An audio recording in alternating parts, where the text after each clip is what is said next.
All right. Hi, everyone. We're going to get started. Welcome to our second grand rounds of the year.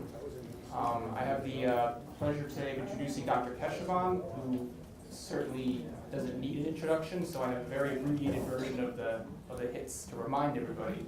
Dr. Keshavan is professor of psychiatry here at Harvard Medical School, Massachusetts Mental Health Center, Beth Israel, and also on faculty at the University of Pittsburgh. He spent the last 20 years researching causes and treatments for psychotic disorders, resulting in over 350 publications, including over 250 peer-reviewed papers and 3 textbooks, which I think is more publications than articles I have read ever. He has several awards, including the Gold Medal of the Royal College of Psychiatrists, the Nancy Roche Certificate for Teaching Excellence at APA, the Golden Apple Award for Teaching Art in Psychiatry 3 times, Research Science and Development Awards from NIMH. He's also received the National Alliance of Mentally Ill Psychiatrist of the Year Award in 2003. He is a distinguished fellow of the APA, fellow of the Royal College of Physicians, and fellow of the Royal College of Physicians in both Canada and the UK, with a little confusing when it's taken care. So with that, I will let Dr. Keshavan start.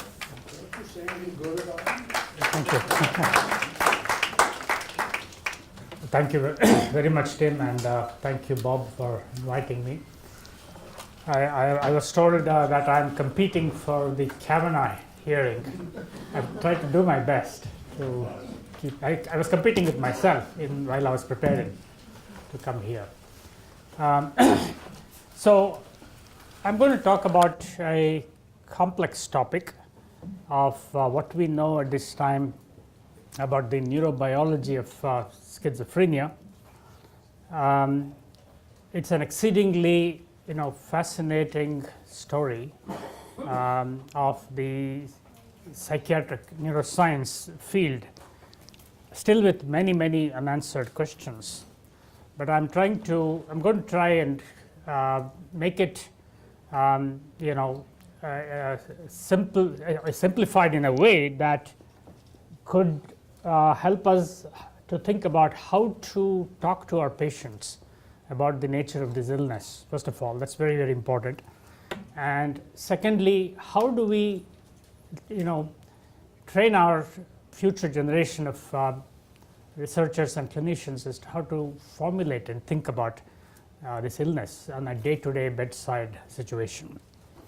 Yeah, first of all, it's important to remind ourselves that historically, over 2 millennia, we have, beginning with our founding father of medicine, Hippocrates, have known that at the root of all illnesses, even thoughts and feelings, there are neuronal events and activities.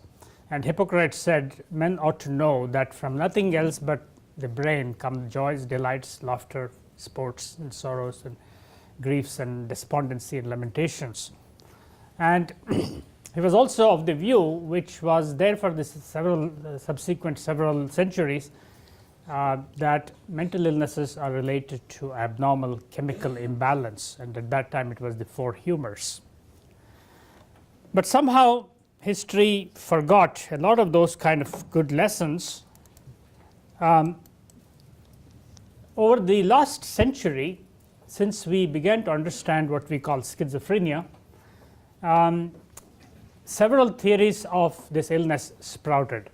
What the different theories are is one way is to think about the well-known Indian metaphor of 5 or 6 blind Indian men who all tried to grope an elephant in a dark room and feel different parts of the elephant and come up with different theories. Someone who is feeling the trunk might come up with the view that this is a spear, or someone who is feeling the ears might think it's a fan, or the wall, or the rope, or a tree, and so forth. But then as knowledge emerges, it becomes clear that what had been the earlier theories are really changing. And in the area of schizophrenia, even in my own lifetime in the 1960s and 1970s, as I was beginning my psychiatry residency, we were arguing in groups like this and journal clubs about whether schizophrenia is a brain disease, or, as at that time Thomas Szasz was saying, whether it is simply a sane response to an insane world, or that, as R.D. Laing was putting it, it's not a nervous breakdown but a spiritual breakthrough.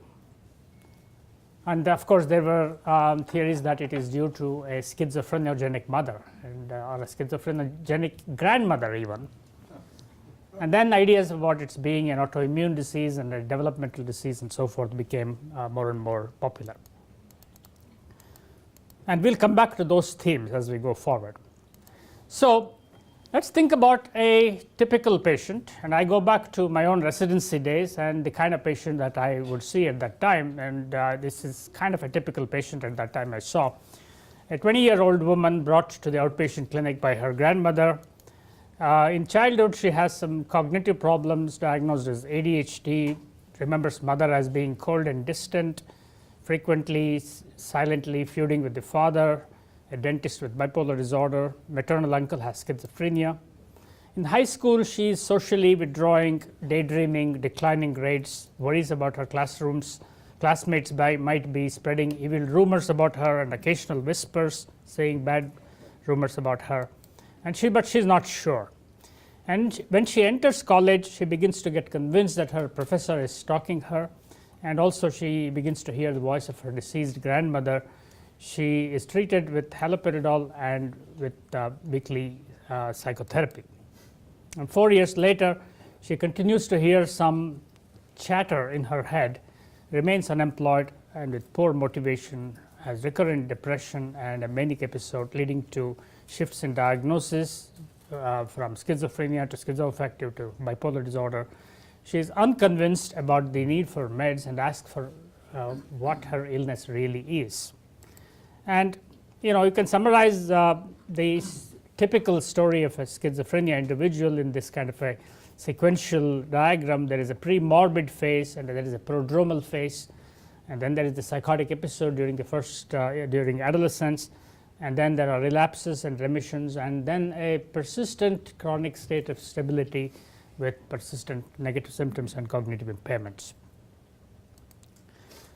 So in the late 1970s and early 1980s, this is the kind of diagnostic psychodynamic formulation we would have made, and I remember those days. And even now, it is not an entirely wrong way to summarize her story like this, but we could do better than this. And so Miss A's psychotic illness is related to the familial history of psychosis, as well as challenges in her upbringing by a distant refrigerator mother and experiencing parental schism due to frequent covert conflicts. This led her to develop a poor sense of herself. Her failure to form trusting relationships and negative transference towards her professor led to erotic and persecutory delusions, and her auditory hallucinations and excessive daydreaming reflect a psychotic regression to a pre-adolescent developmental phase. All of this is probably true, but can we think about it differently? And that's what my talk is about. So at that time, I was a resident. I was just coming back into psychiatry after my neurology. And my neurology professor said, you are thinking of psychosis as a functional condition, and you're talking about regression to a pre-adolescent developmental phase. Why don't you test the developmental abnormalities in these individuals, and maybe you can get a paper out of it. So he was a neurologist, and his specialty was in the so-called soft neurological signs. So he would teach us how to diagnose early dementia by looking at soft neurological such as frontal release signs. Many of you are familiar with this. There are many grasp reflex, sucking, and snout reflex, and palmomental reflex. There is one that is very interesting, and that is you scratch the thenar eminence of the palm with a key, with a noxious, painful stimulus, and look at the face. It's like a palmist. Look at the hand and then look at the face and tell you the story. So, and when you look at this face, the scratching stimulus leads to a twitching of the chin muscle. So, that is a part of a pain reflex that persists for a few months after birth. It's a developmental reflex. So, my neurologist professor said, why don't you test it out in schizophrenic patients? You say this is functional psychosis, there should be no difference from normals, whereas in organic psychosis, there should be positive. So, me and my friend, those days there was no IRB, we just took a notebook and we went into the mental hospital. We scratched the palms of about 300 people, 100 schizophrenia, 100 organic mental disorders, and 100 controls. And this is what we found. 63% of schizophrenia patients, 65% of organic mental disorders, and 13% of healthy controls. So there goes our, psychodynamic functional psychosis idea. So that's got me interested in looking further at the frontal lobe, about which we knew very little in the 1970s. We know so much more nowadays. So we published that paper in 1979. And so now we know soft neurological signs are highly frequent in schizophrenia patients. So questions this patient would ask me are, when did my illness really begin? Why did it have to wait until adolescence? Why am I the person to develop this illness? And what exactly is causing this illness in my brain? What is my chemical imbalance? What causes my disability? What is my diagnosis? You people are making a diagnosis every year, schizophrenia, bipolar, schizoaffective, and so on, but what is it? And then if I explain to her about a chemical imbalance, so the question is, so what? What can you do about my illness that I don't already know? So these are the key questions, and let's organize what I say next along these lines. So first of all, when does the illness develop? Even though psychosis begins in adolescence, studies are beginning to show that the fundamental processes of impaired cognition in this illness begin way early, perhaps in childhood. And this is our beloved late Larry Seidman. It's about a year since he passed. He's made an indelible mark on our field. And it's important to point out that he is one person who showed us how cognition is impaired in this illness as a lifelong problem. This is a meta-analysis. It's a combination of many meta-analyses which showed that in the pre-morbid phase, there is about half a standard deviation of a cognitive deficit. In the prodromal phase, it's about three-quarter of a standard deviation.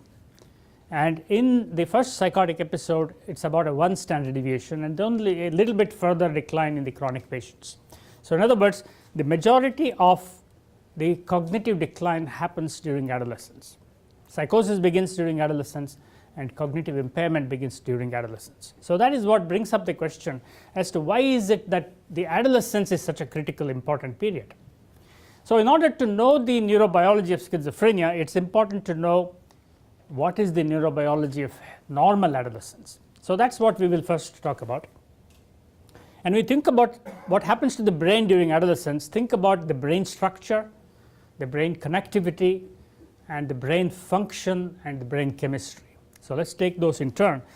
So it's been found that during normal adolescence, there is a progressive thinning of the cerebral cortex. So one might wonder, why is it thinning and not expanding? And it does so in an interesting way. The thinning happens beginning in the posterior brain regions and then progresses anteriorly. The last parts of the brain to thin out are the prefrontal cortical regions as we become young adults. And why and how does this happen? So this animation is actually a synthesis of multiple brain scans in individuals that have been scanned repeatedly over several years and then scrunched up into one 30-second animation. And the blue regions are the thinning of the cerebral cortex. And what you see here is that there is a posterior-anterior progression of the thinning of the cerebral cortex. And the last part of the brain really is thinning, that is thinning out, is the front brain regions. And so if you look on the top left, there is the developmental trajectory of how the brain develops. Neurons are born at conception, and then during the intrauterine period they proliferate and migrate to the appropriate regions in the brain, and by the end of childhood the person is already has an exuberant connectivity in the brain, but then it is an inefficient brain. So we are programmed to make the inefficient brain into more efficient functioning ones by a process of pruning, which happens during adolescence. We also know that neurons that are unmyelinated tend to be slower conducting, whereas neurons that are myelinated, that are ensheathed in this white matter, tend to be more efficient in their connecting, just like electrical cables that are insulated tend to conduct faster. So the other process that goes on, especially during adolescence, is the myelination process. So during adolescence there is a synaptic pruning and axonal myelination. These are the key processes that happen. Interestingly, the pruning process is something that begins in late childhood and emerges during adolescence and into early adulthood, and this was shown in post-mortem studies by a neuropathologist by name Peter Huttenlocher. And as you see on the bottom left, that figure, the new synapse density increases during childhood and then plateaus out and begins to decline in early to mid and later adolescence, as you see there. So that was an interesting observation which led to a very clever original hypothesis by this man, Erwin Feinberg, a psychiatrist in the West Coast, who argued almost ahead of his time that schizophrenia may be related to a programmed fault in this process of synaptic pruning. What he said is, as a result of some abnormality in this process, too many or too few or the wrong synapses are eliminated, and we have no basis to choose from these three possibilities. As a consequence of this bug in the genetic program, defects in neuronal integration develop and producing the symptoms of schizophrenia. So this paper, Erwin Feinberg points out to me that nobody cited this paper for almost a decade, and then we were very interested in this, and we kind of looked at the literature, and we wrote a revision of this hypothesis based on the following.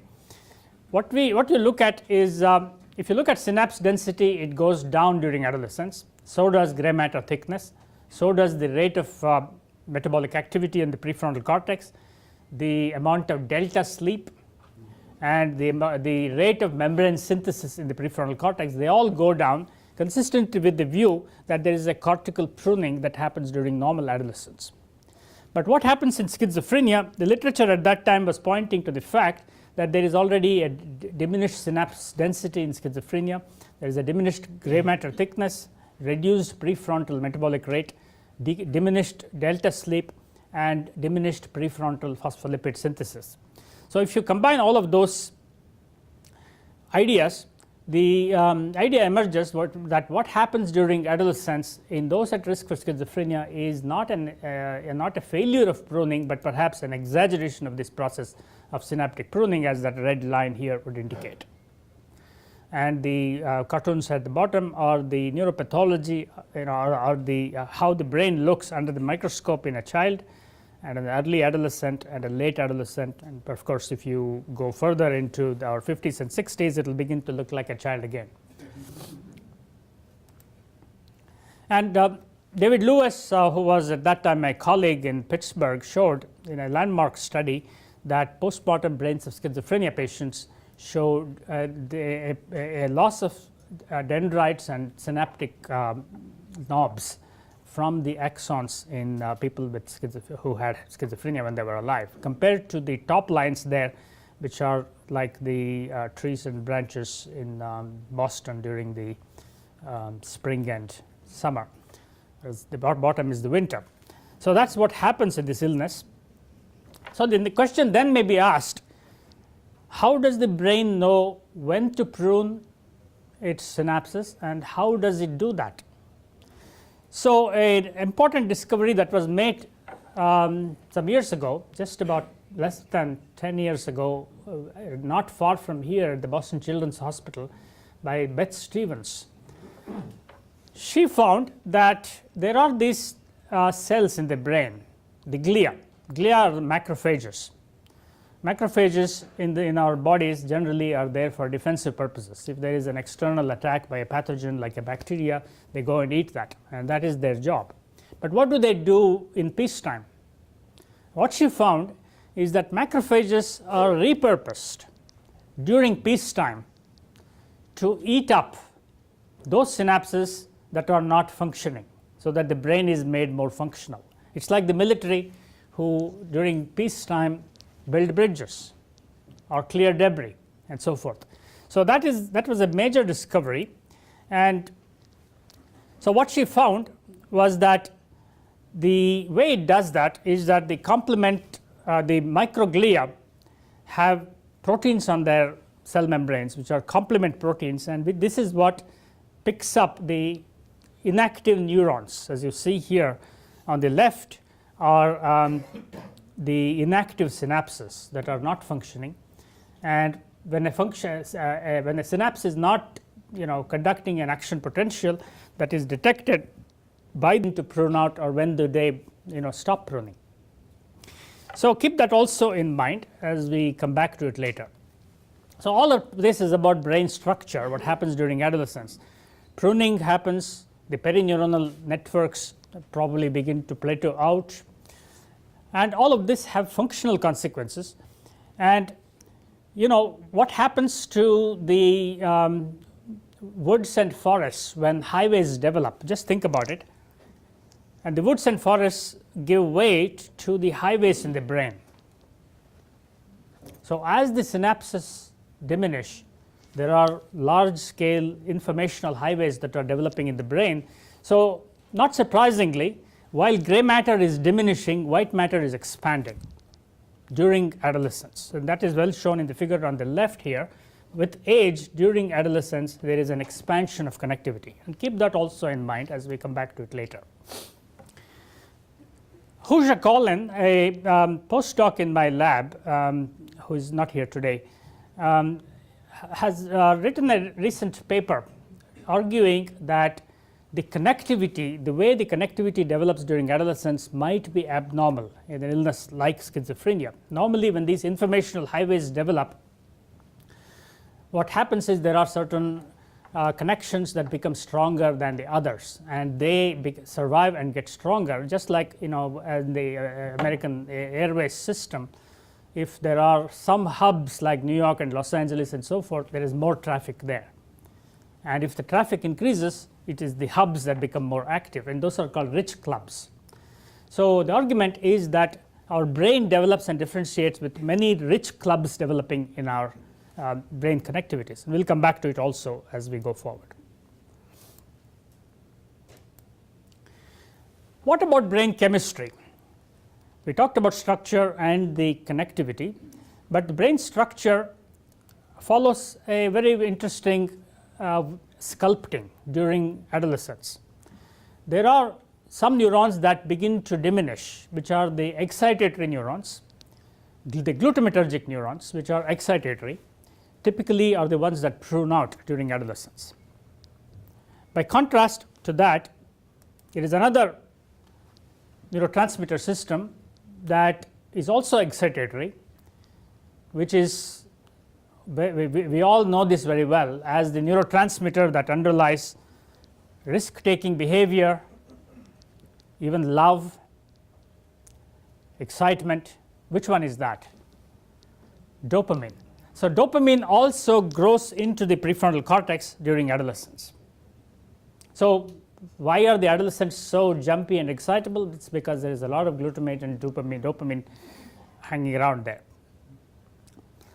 But how does the brain balance it out? So, there is another neurotransmitter system which matures during adolescence, which is inhibitory, and that is the GABAergic system.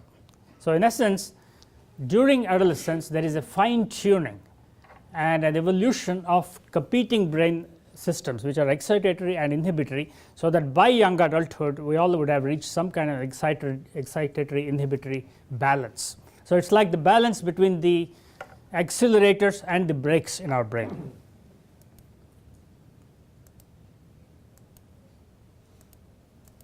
So, remember the three neurotransmitter systems: dopamine, GABA, and glutamate, and these are very, very important for understanding schizophrenia.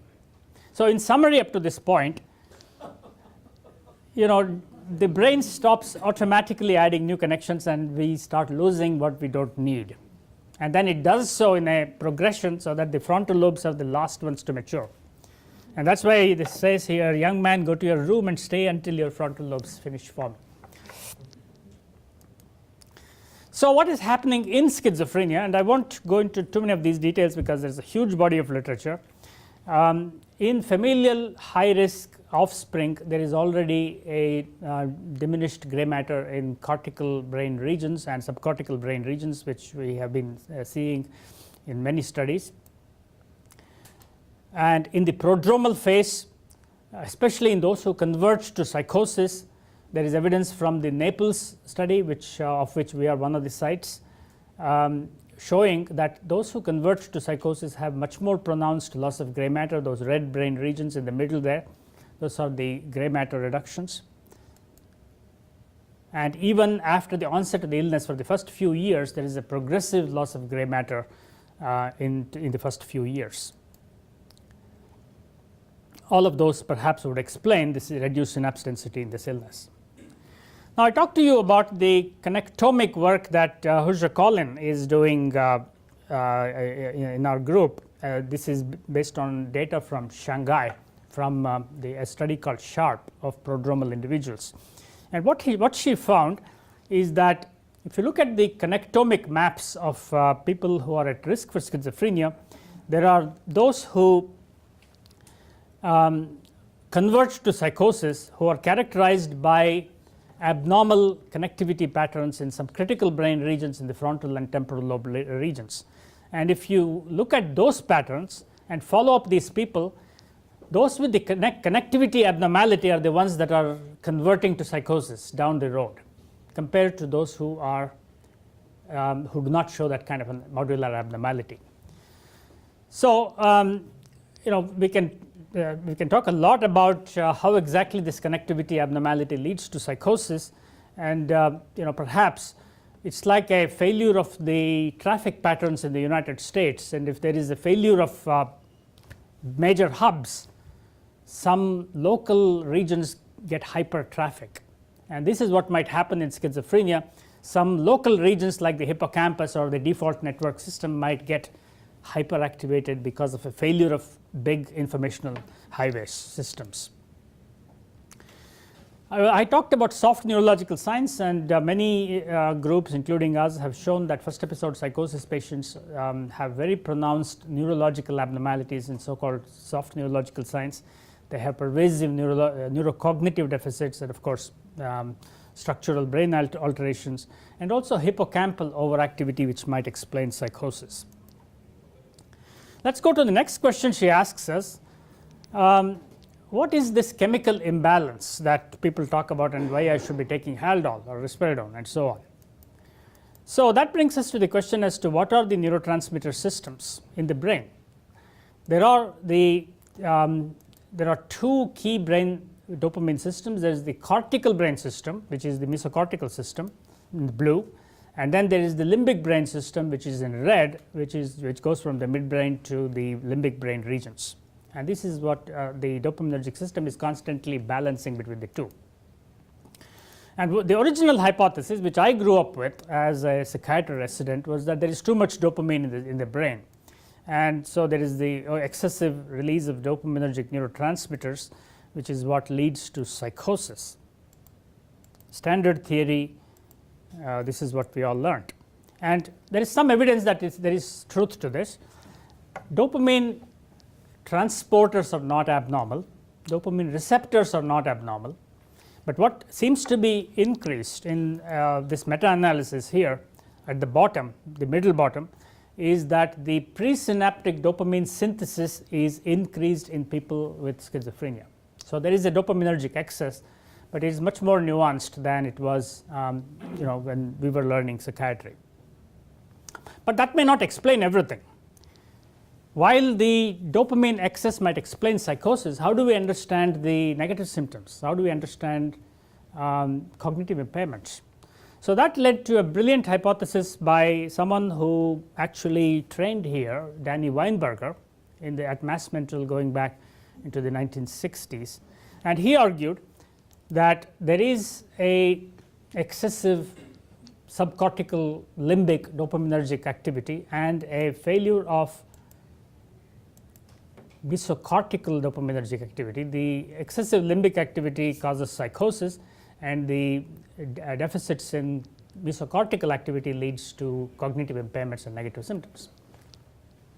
But then you might ask another question: why is this person unfortunate to have two problems at the same time? How do we understand that psychosis and negative symptoms occur in the same individual?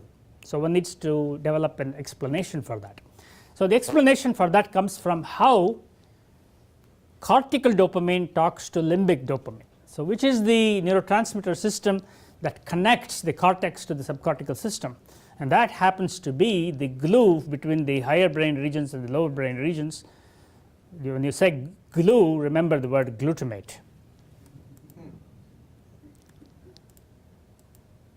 So, going back into the late 1990s, we proposed, and many others, not just us, that the fundamental problem in schizophrenia may not be dopamine, it may be glutamate. Perhaps a glutaminergic scaffolding might lead to an aberration of the dopaminergic pathways. And in support of that, several studies, that the meta-analysis on the right here, showing that the presynaptic glutamate release is excessive in people with schizophrenia and those at risk for this disease. This is a paper Neeraj Tandon from our group wrote a few years ago, showing that the higher the glutamate levels in the subcortical regions, the more psychotic-like those individuals were. So, we talked about the excitatory systems like dopamine and glutamate, but that is only the yin of the yin and yang. So, what about the yang?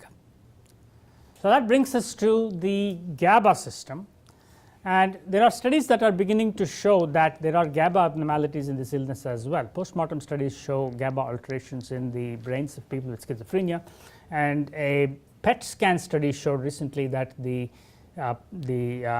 binding of GABA antagonists like flumazenil is increased, GABA agonists in brains of people with schizophrenia, which means that the GABA receptors are more hungry than they should be, which might be related to the fact that they have less GABA than is what is needed. So, GABA might be abnormal as well. So, which raises which brings up the question as to what is the chemical imbalance, and perhaps the chemical imbalance which we associate with schizophrenia is a tripartite problem with a GABA glutamate dysfunction, which leads to an inefficient glutamatergic activity, which in turn would lead to an exaggerated limbic dopamine and a diminished cortical dopamine. The diminished cortical dopamine is what causes negative symptoms and cognitive impairments, and the exaggerated limbic dopamine causes psychosis. Let's go to the next question. So, there is this strong family history in her illness, uncle with schizophrenia, father with bipolar disorder, and so why did I have this illness? What exactly is happening to my predisposition? So, that brings us to the modern era of genetics. And this picture, which looks like a city skyline with the Statue of Liberty at the right, what would be, which city is this? It's the Manhattan. So, this is the Manhattan plot. This is what geneticists are very fond of, and the reason they use that is it is a very good metaphor for looking at the genome. And on the horizontal axis are the 23 chromosomes and the genes that go with them, and on the vertical axis is the p-value, the probability of a particular gene being related to a disease or not. And there is a red line there, and the red line is the p to the power of 8 zeros, and anything that is above that is significant. And early studies showed that there are a number of genes that are involved in this illness, perhaps about a dozen of them, when the study sample sizes were like a few hundreds or a few thousands and so on. But as the sample sizes increased, we began to see a particular location, the Empire State Building, began to show up much more prominently, and that happens to be on chromosome 6. And as the sample sizes got even bigger to the hundreds of thousands, now there are about 108 gene locations in schizophrenia, and that is how the Empire State Building is now looking. So there are many genes, but maybe one gene complex is particularly problematic, and I'll skip some of those complex details there. This is the actual Manhattan plot in a schizophrenia individual, published by the Broad Institute group, which shows the 108 gene locations, and you see the Empire State Building there. And what has been found, very interestingly, is only one of these 108 is a dopamine gene. The majority, or at least about a third to a half, are glutamate related or developmental related genes. So even more interestingly, so the question is, people were scratching their heads, what is this big Empire State Building doing there? Interestingly, it turns out to be an immune complex gene, or a set of genes that relate to immune mechanisms, and some proteins there are, remember what I was talking about, complements, so the complement genes show up here. So that got Steve McCarroll and Shaker and others to write this very important paper just a couple of years ago, to look at the expression of C4a proteins in the postmortem brains of schizophrenia patients, which were elevated in schizophrenia, and also the degree, the number of alleles of the complement C4 gene was related to the degree of risk for schizophrenia. It's a very important landmark paper. And we had some CSF samples in Pittsburgh which we looked at. We found also that there is a slight elevation in the C4a proteins in CSF and plasma in patients with schizophrenia. This is a little bit of a confusing literature. There are a number of studies that are beginning to look at plasma C4 levels. So the jury is out about that, but it's quite possible that we will have a biomarker of a C4 protein related complex that might be diagnostically helpful perhaps, and it may be helpful in understanding treatment approaches. So just to summarize the point here, pruning is like giving your brain a haircut, and there is this barber. These are the protein complexes, and these complement proteins, if they become overactive, you might have a problem of excessive going hair loss, which is excessive synapse loss, if you will. But then that may not be all of the story. There may be other stories for synapse loss, as we had talked about. There is also this little scaffold around neurons called the perineuronal nets. Perhaps they could be abnormal. And not far from here, Wilson Wu has been looking at perineuronal nets, and there is indeed a deficit in perineuronal nets in schizophrenia patients. So that kind of thickens the plot, if you will. So then that brings us to something that in our own lab, Paulo Lezano has been doing. Paulo is very fond of reading ancient psychiatric literature. Somehow he managed to find a paper from 1921, neuropathology, showing that the choroid plexus in patients with schizophrenia is hyperplastic, hypertrophied. So we were scratching our heads, what exactly is choroid plexus? Why is it? And it's a very strong finding actually. What he did through the MRI scans is that in a large sample of our BSNP study patients, that the choroid plexus is enlarged, and the more enlarged it is, the more cortical atrophy there is. So that brings us to the question as to what is the choroid plexus doing in our brain. Interestingly, the choroid plexus is involved in immune functions, in producing new neurons, and also in the blood-brain barrier.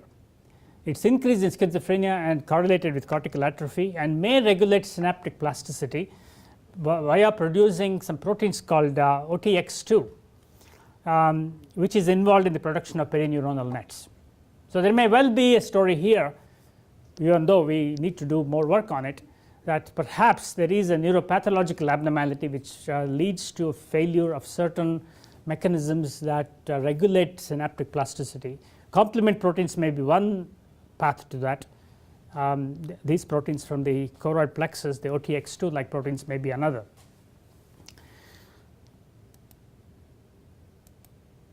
So let's go to the next question. So she now is in a chronic phase, largely negative symptoms, little motivation, takes poor care of her personal hygiene.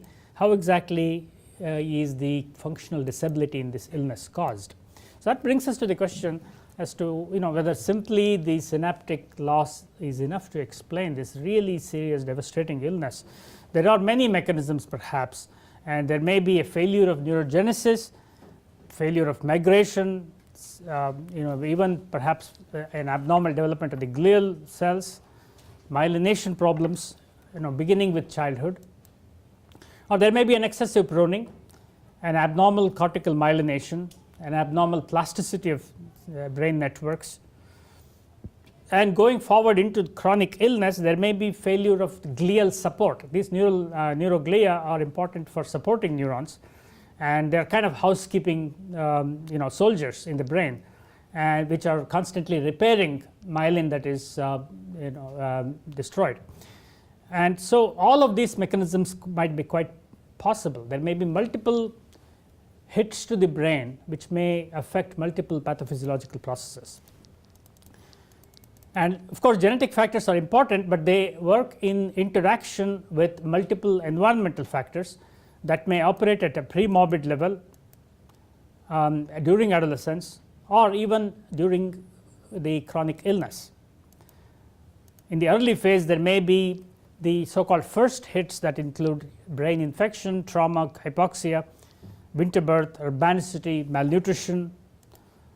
The second hits during adolescence might include substance abuse, psychosocial stress, social isolation, hypoxia, and even chronicity, the relapses themselves, and the comorbid depression, substance abuse. Medications themselves might take their toll, non-compliance, polypharmacy. And there may be also oxidative stress. This is Jeffrey Yao, a colleague of mine from Pittsburgh. Unfortunately, he passed away a few months as well. He really pioneered a lot of work on showing that the oxidative stress system is abnormal in schizophrenia, which might be related to not only disease factors but also other lifestyle factors like smoking, inflammation, diet, and viruses, and so forth. So now we started off with the elephant metaphor, that there may be multiple ways of conceptualizing this elephant, but they are all one animal. So similarly, there may be multiple pathophysiological processes which might all explain one disease, and here are those various possibilities: the genetic and environmental factors, the epigenetic changes, brain inflammation, stress, leading to a fundamental glutamatergic, GABAergic imbalance, which in turn might lead to dopaminergic alterations, which in turn might lead to positive and negative symptoms and cognitive impairments that we associate with these disorders. And all of those might explain this elephant, but even though we at this time have to be humble enough to note that there may be just no one elephant, there may be multiple elephants. So the issue is not simple. If only it were so simple.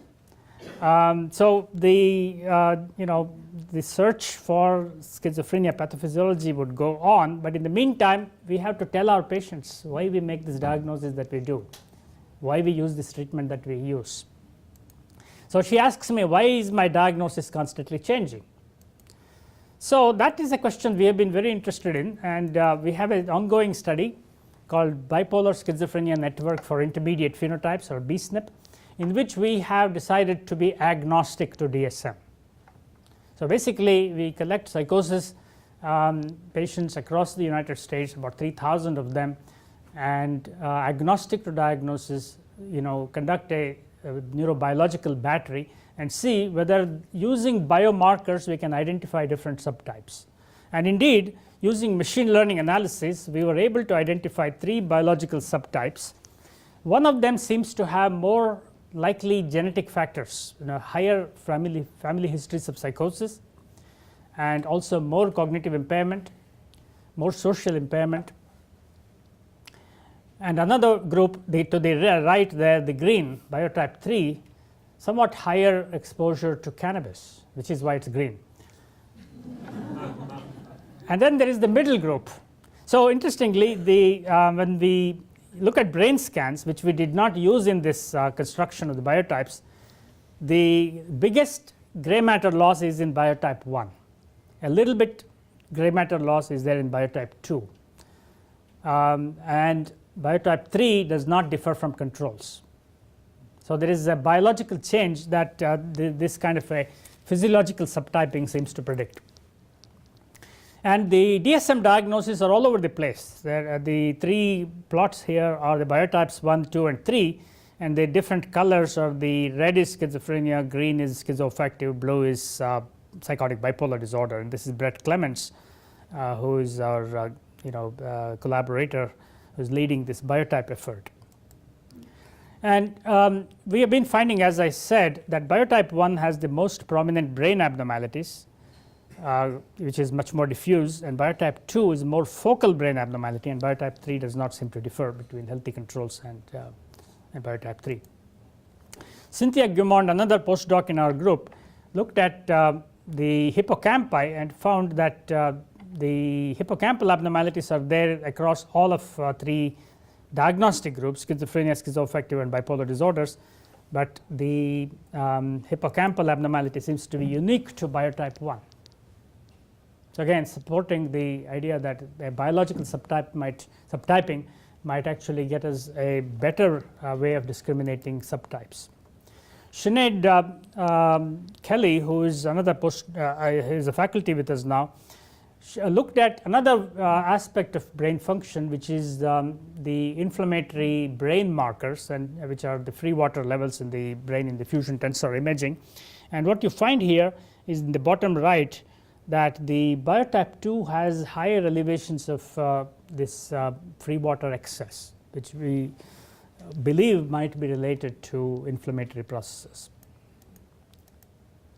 So, the point is that there may be many diseases or many disease dimensions in this illness, which may each suggest a different distinct therapeutic intervention, whether it is at the etiological level or at the pathophysiological level or at the clinical expression level.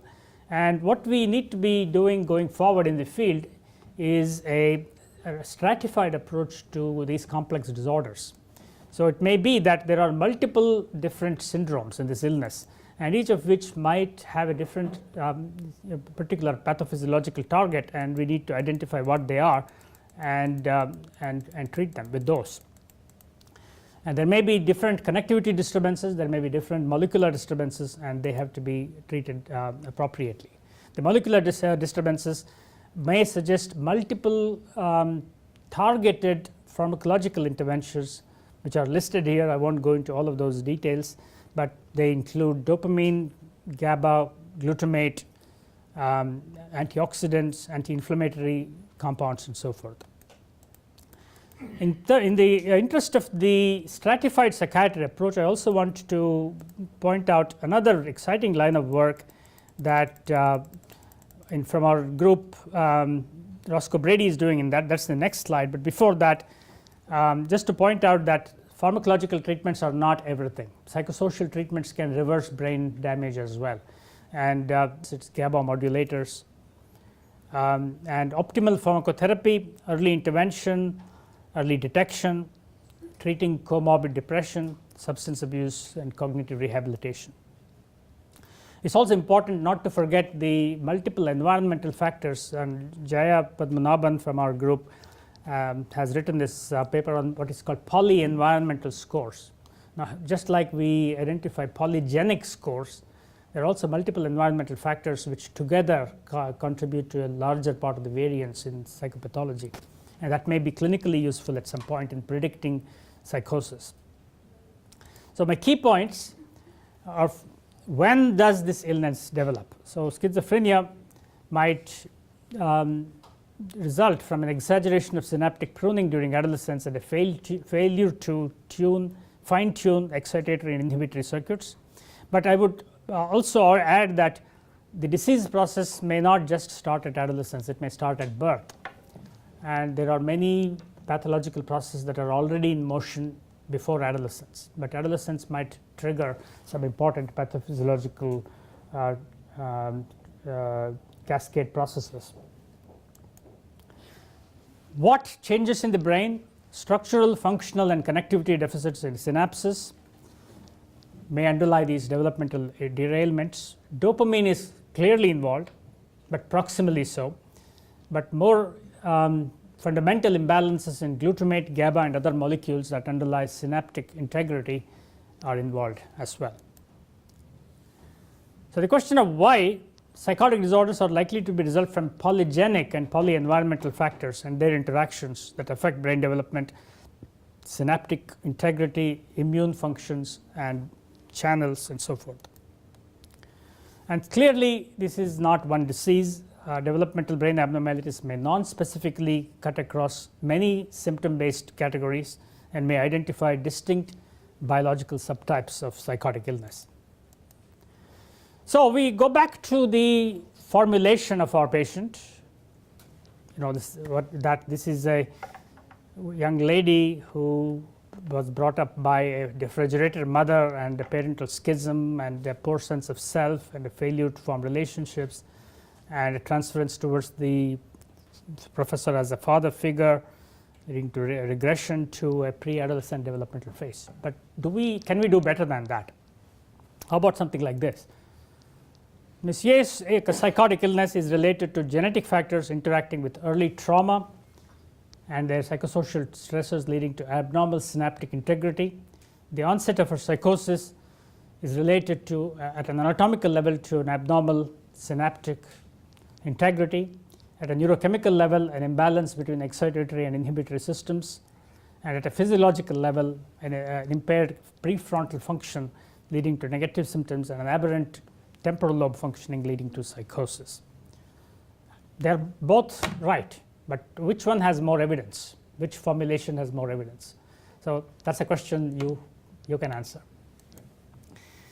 So we have argued, John Torres wrote a paper recently proposing a way to integrate cognitive and affective neuroscience in our psychiatry residency training programs. The time is now, and he said, akin to daily discussions occurring in neurology wards and outpatient clinics relating to localizing the structural lesions, we propose that psychiatry residents should be taught and encouraged to engage in discussions around identifying suspected abnormally functioning circuits, and in particular nodes within broadly distributed circuits that may be related to patients' particular symptoms.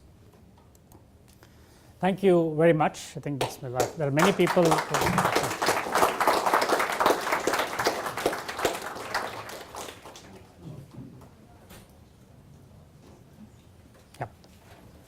This was such a terrific talk. I'm in light of what you said about DSM agnosticism. To what extent do you think these models of illness apply across the board to chronic mental illness, not just schizophrenia? Absolutely. That's a very important question. We believe that these models apply to all of psychiatry. We are increasingly beginning to learn that the kind of pathophysiological process that we associate with schizophrenia are seen in autism and in mental retardation and in affective disorders and in personality disorders and anxiety disorders and so forth. So we have to kind of rewrite DSM. You say no word about the three biotypes that you presented, are they mainly differentiated on like physiologic Yeah. measures and Yeah. stuff? Is there any symptomatic clues to differentiate them? There are really no symptomatic differences across. Yeah, we have found some subtle differences with psychosis being more prominent in the biotype 2 and negative symptoms with biotype 1. Question? Okay, thank you all. Thank you very much.